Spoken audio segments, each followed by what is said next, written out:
Hey, welcome everybody to long-awaited, well, maybe by some, long-awaited installment of PhysioDisc, where we dive into muscle strain and rotator cuff tendinopathy. You are joining me pre-recorded from the disc dungeon.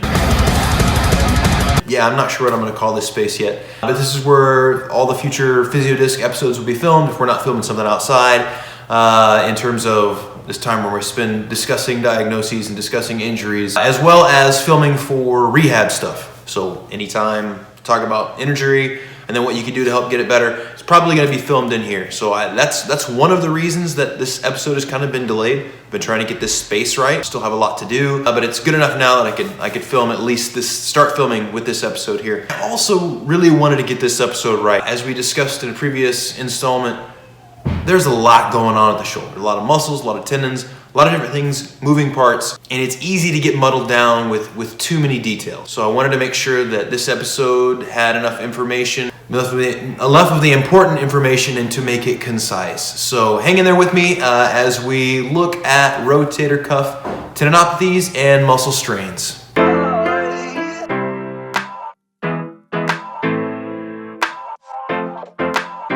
In terms of classifications for muscle strains, talking about different grades of muscle strains or different grades of muscle tears, we have already discussed that in Intro to Injury video at length. So if you were interested in knowing more about that, please make sure you go back and review that episode if you would like further information. We won't go into much detail for that in this particular episode. So let's start with anatomy. Let's go ahead and take a look at the anatomy of the shoulder complex. And I like to say shoulder complex because this whole structure, this whole area is complex. You've got muscles, you've got tendons, bursa sacs, joint capsule, ligaments, all kinds of stuff working in tandem either for movement or to offer support to the shoulder. This first view that we're looking at here is the anterior superficial view of what's going on at the shoulder. So superficial meaning the outermost, or what is closest to the surface there. If you were to peel back the skin, you got the upper trap, you've got your anterior delts, you can see your lats a little bit there from there. More specifically, you've got your pectoris major. A lot of people don't think about the pecs being involved at the shoulder, but they are, because they attach to the humerus, and so they are something that helps kind of with internal rotation and adduction, or bringing the arms to the body. Let's go ahead and look to the deep view there. Still anterior. Now you can see there's a subscap on the anterior surface of the scapula there. You've also got supraspinatus tendons. You can see where that long head of the biceps tendon is, some of the ligaments that we talked about at the AC joint last time. And you can also see, I'm going to throw a picture here of the pec minor. That actually sits not quite as deep as the subscap. It's going to sit right behind the pec major, and you can see that it attaches to ribs 2 through 5. Technically it could be, but it originates at that coracoid process. Then let's go ahead and look at the posterior shoulder. And then this is a great picture. I love this picture. It shows both superficial and deep. And this has obviously got a lot. You can see a better view of the traps, upper, mid, lower. You're also able to see that the posterior deltoid, the triceps there, they're involved at the shoulder. If you look over to the deeper portion, you can see where those triceps do insert on the humerus. And here you can really get a really good view of a lot of the rotator cuff. See supraspinatus, see infraspinatus, see teres minor there. Subscap we've already seen. The rhomboids there in the middle, those attach to the scapula as well. You can see your levator scap muscle. Like I said, there's a lot going on, even just in terms of musculature. There's so much going on at the shoulder complex. But this is just to give you a better appreciation of what's going on at the shoulder and why the shoulder can lead to so many different injuries. But like today I said, we're gonna be looking at rotator cuff tendinopathies and muscle strains. And with an area of the body that has so many muscles, you can see why there's a high probability or possibility for strains at the shoulder in a throwing sport.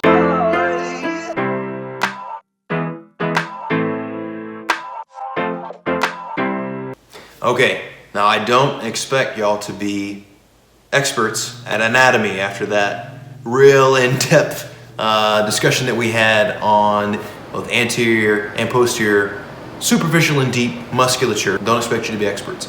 However, now you kind of have an idea that it is very involved. there's a lot going on. So I know I've said that. It's one thing for me to say that, and it's another thing for you to actually literally see all that musculature that could potentially be injured during a throw or during a round and lead to problems later on. Just to serve as an example, let's think of a right hand backhand throw. As a huge overgeneralization, you can just think of during that right hand backhand throw, the rotator cuff is doing a lot. Majority of what it is doing is stabilization of the shoulder. For this example, let's think of pec major. So as you are going into that throwing motion, the pec is going to contract and help you adduct or bring your arm across your body. And as you come through, it's going to help control the extension of that arm away from your body in a contraction called an eccentric contraction. Now, eccentric contractions are also considered, or we call those a controlled elongation. So that muscle is going from a contracted or shortened position to an elongated and stretched out position.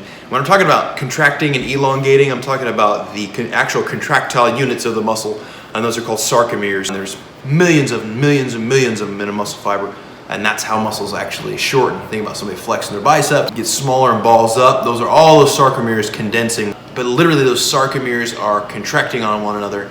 And then and that's during concentric contraction. Eccentric contraction, they're actually controlling the elongation of that muscle. So it works kind of in both directions there. So at any point during this throwing motion, for instance, the pec major is going to be moving from a concentric contraction to an eccentric contraction in a very dynamic fashion. And this is when muscle strains can arise, going from a condensed or a concentric contraction to an eccentric contraction.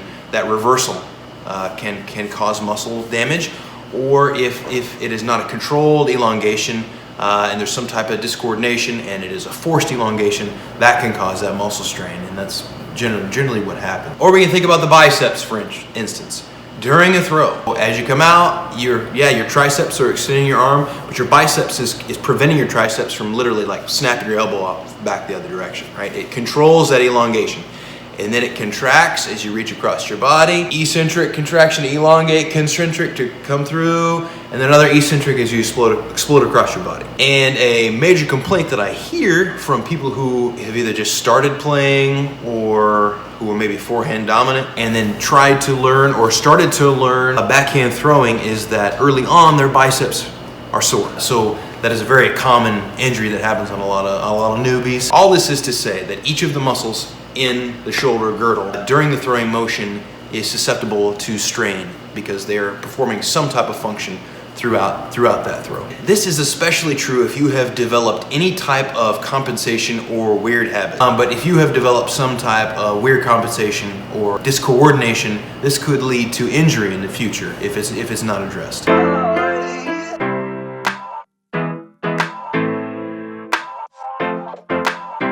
Now, in the therapy world, we call some of those compensations or some of those changes to mechanics, we call that a dyskinesia. You think of dysfunction, that means bad. Dyskinesia is also bad. That's not really what we're looking for. And particularly at the shoulder, we're talking about scapular dyskinesia. At least for therapists, when we are evaluating someone's shoulder range of motion, whether we're looking at the quantity, which means just the actual amount that they're able to move, or the quality. When we're looking at quality, a lot of times we will observe the range of motion from the back so that we can watch the scapula move as the shoulder is moving, because there is a particular ratio of movement that needs to be present for healthy shoulder motion or healthy use of your shoulder.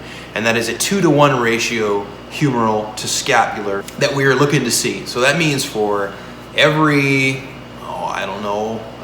120 degrees of abduction the humerus completes, there needs to be at least 60 degrees of upward rotation of that scapula. And I can show you a graphic that, or at least an image of that to kind of drive that point home. So that's a 2-to-1 ratio. And any type of disruption to this rhythm, that can cause a change in overall positioning of the shoulder. And that's speaking in terms of like musculature or in tendons and ligaments, and that can lead to a strain. Now, I don't want to dive too deep into all of the mechanisms of injury at the shoulder because there's so much going on. Just know that scapular dyskinesia or the loss of that scapular rhythm can be a major player in why you may have some shoulder pain, or why you might strain a shoulder muscle, or even the rotator cuff. The easiest way to avoid muscle strain is to make sure that your muscles are ready for the work, and that means that you need to be doing some kind of warm-up. I have a warm-up that I've uploaded. Feel free to use that one. I don't care if you use anybody else's warm-up. Also make sure that you are being active in some way. That doesn't mean you need to be a gym rat, but that does mean that you need to be exercising somewhat regularly. If you're just somebody who goes out and throws on weekends and you're shocked that you're getting hurt and during the week you're not doing anything else, I don't know how to help you, because you need to be more active than that.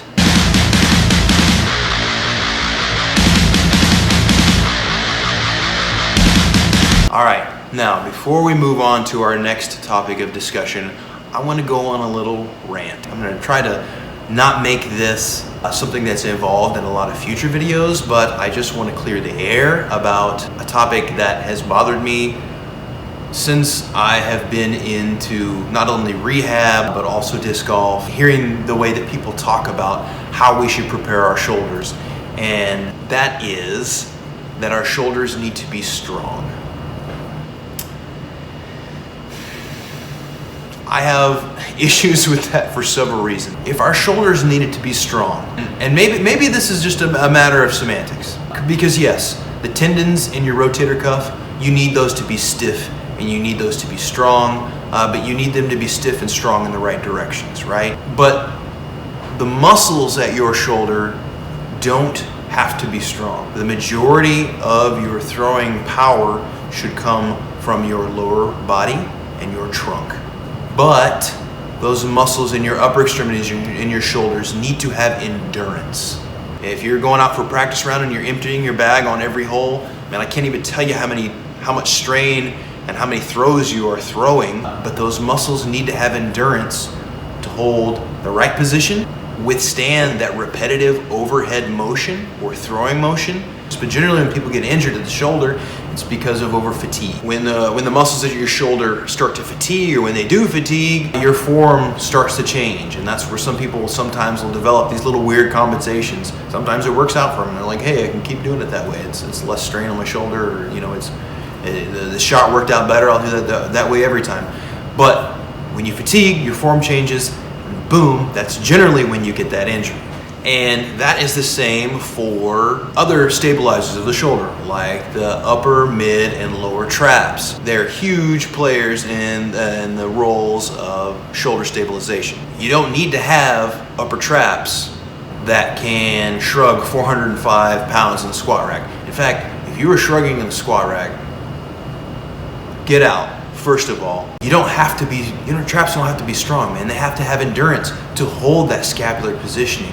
Upper traps for scapular elevation, mid traps for scapular retraction, lower traps for scapular retraction and scapular depression.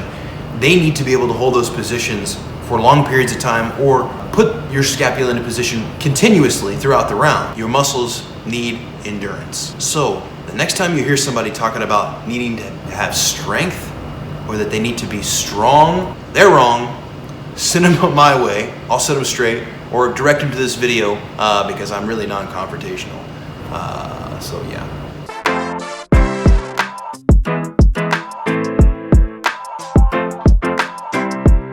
So a tendonitis at the rotator cuff is one of the most common diagnoses to walk through the clinic door that I work, other than like chronic low back pain, which is crazy. We're gonna get into episodes on that for sure. However, if you think about the general population having a lot of rotator cuff injury, it should come to no surprise to you then that a group of people, disc golfers, who spend most of the weekends, or if not all of them if you live in a warm climate, and then a couple days during the week throwing discs all day or for hours at a time, it should come no surprise then we would also have a lot of rotator cuff injuries. It's just kind of the nature of the game. And again, we have covered what tendonitis is, or tendinopathy is. Remember, there's a couple different types, reactive or degenerative. We've covered those in the intro to injury videos, so if you have questions about those, please feel free to go back and watch those videos and review that, or you can drop a question in the comment section below and I'd be happy to answer that. And fortunately for us, we have also talked about how the mechanism of injury occurs for a lot of tendinous injuries in the golfers versus tennis elbow video. And we just toward the beginning of this video talked about how either the change in body position or form can also lead to the strain. We talked about scapular dyskinesia, muscle fatigue, things like that, leading to just a change in how we're holding ourselves or how we're doing things during our throw that can impact the stress or the force, the stress on the tendon can lead to future injury. It's also important to note that certain muscles in the rotator cuff tend to slack off. And one of the common rotator cuff muscles to jump in and do the jobs of the others around it, or at least attempt to in terms of stability, is a supraspinatus. So that can also be a cause of tendinous injury, especially to the supraspinatus.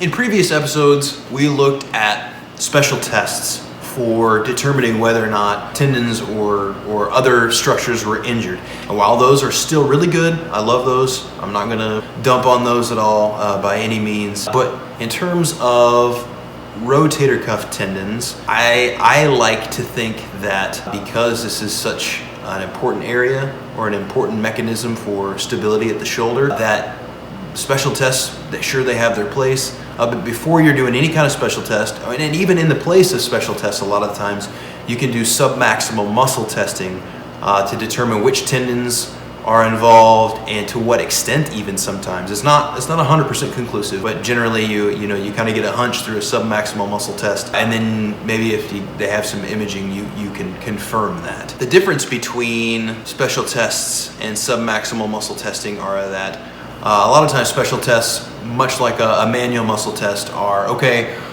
hold your arm there, don't let me push you down, hold it, hold it, hold it, hold it, are you strong, are you strong? If you're talking about an injured tendon, or if you don't know the extent of the injury, maybe it's partially torn and it's about to be fully torn, you don't want to put maximal stress on that tendon if it's potentially on its way out. So submaximal muscle testing is a way to test that tendon without putting tons of strain on it, and you generally can get some good information out of it. And that information can help you distinguish between either just a strain, a partial tear, or a full tear, or different types of tendonitis. When we are thinking of submaximal muscle testing, if I do the submax muscle test, and generally when I do a submax muscle test, I'll use 2 or 3 fingers and just do very light touch and have them match the pressure that I give them, which is, again, very, very light. This is not really something that you should be doing yourself. This is something that should be left to a professional. I'm giving really light touch, and if I feel that they still have pretty good strength in it with minimal resistance, and it is not painful, then I like to think that that injury is not a full tear or even a partial tear because they have strength and it's not painful. I may go on to a special test after that point, or maybe just a regular manual muscle test. Now, if they have a full strength but it is sore, I think maybe that's a strain, or maybe that's just a tendonitis. If they have decreased strength and it is sore, then I think that definitely could be a tendonitis, but maybe even a tear. And if they have no strength, or they cannot match my resistance and it is painful, then I definitely know that there's some type of tear going on. That's probably a full tear. If there's no strength, they're obviously not able to call on that muscle to do its action. And if it's not painful, then it's probably because the tendon is already torn. That's just one way that physical therapists can determine what's going on at the shoulder as opposed to using a special test.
In terms of the severity of a muscle strain, that's really going to determine how you proceed. Obviously, when we're talking about a muscle strain, we're not talking about a tear. Again, reference those intro to injury videos, but really a pretty standard approach is some light activity of those muscles. If you think about delayed onset muscle soreness, that's really just a less severe strain, and one of the best cures for that is the hair of the dog. So get that delayed onset muscle soreness from being highly active or exercising or moving around a lot. So one way to decrease some of that discomfort is to do light activity that mimics what you're doing. So for instance, if we're thinking of a biceps strain, right? We would be looking at doing some real gentle concentric, maybe even some gentle isometrics where you're not moving, or even some gentle eccentrics. You're not really putting a lot of work on that muscle, but you are asking it to act in some sort of way. That's just good to get those sarcomeres contracting and elongating again. It also is good for blood flow to the muscle. If you remember from intro to injury, muscles tend to heal pretty quickly because of their vascularity, as opposed to tendons, which have really low vascularity, and the amount of work that you put on them isn't going to increase blood flow to them. And in that blood is all the good stuff, man. That's why we want to get that blood flow there. It's got all the healing properties and good stuff that muscle needs to get right. So again, we're going to use the biceps as an example. Let's go ahead and take a look at some exercises that you could do if you had strained biceps.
One of the most frustrating things for me as a therapist to see with someone doing rotator cuff rehab, rotator cuff tendinopathy rehab, is to see them get a red or a yellow therapy band and flexion, abduction, external and internal rotation in a doorway with that band or wherever they choose to tie that onto.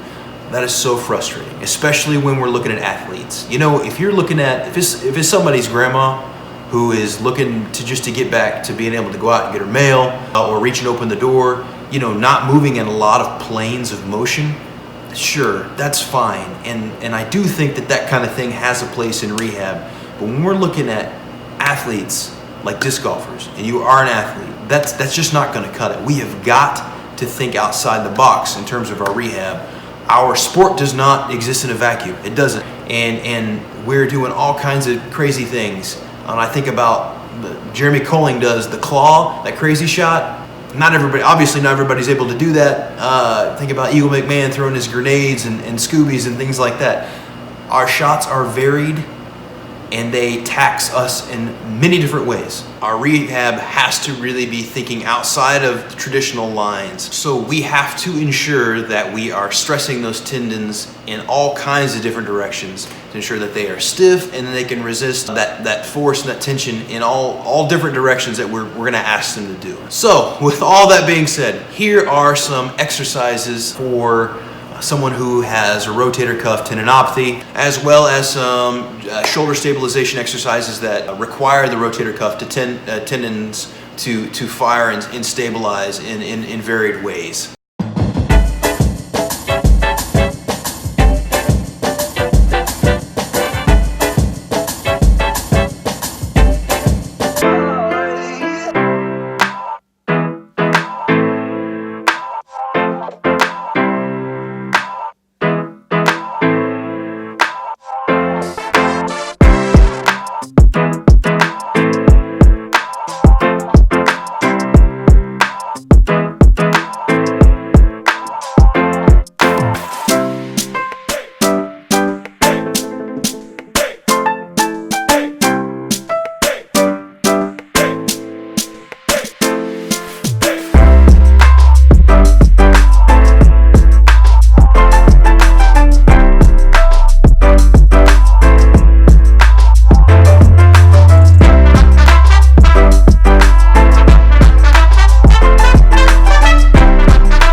was a very brief attempt at covering some of the most pertinent information regarding tendon injuries and what you're looking at in terms of how they're injured and how to go about rehabbing them. I just want to make sure that I was clear in this video that the shoulder complex, especially the rotator cuff and all of its components and everything going into shoulder stability, is highly complex.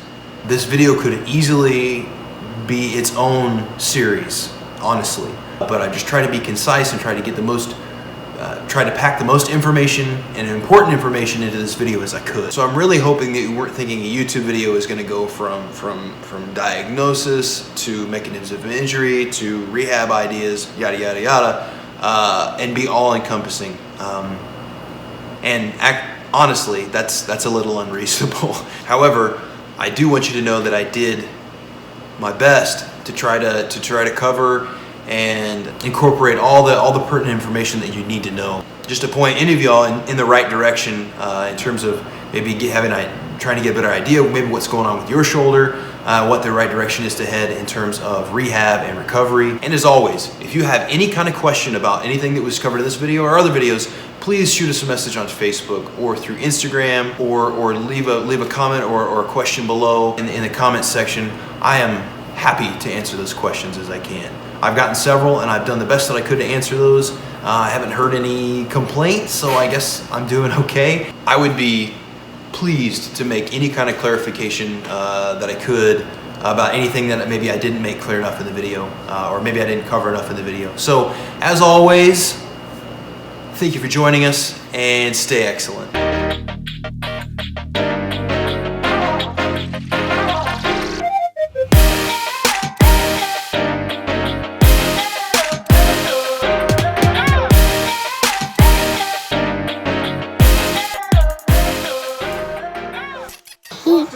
Tootie-poopoo-buttcrack. Don't say that.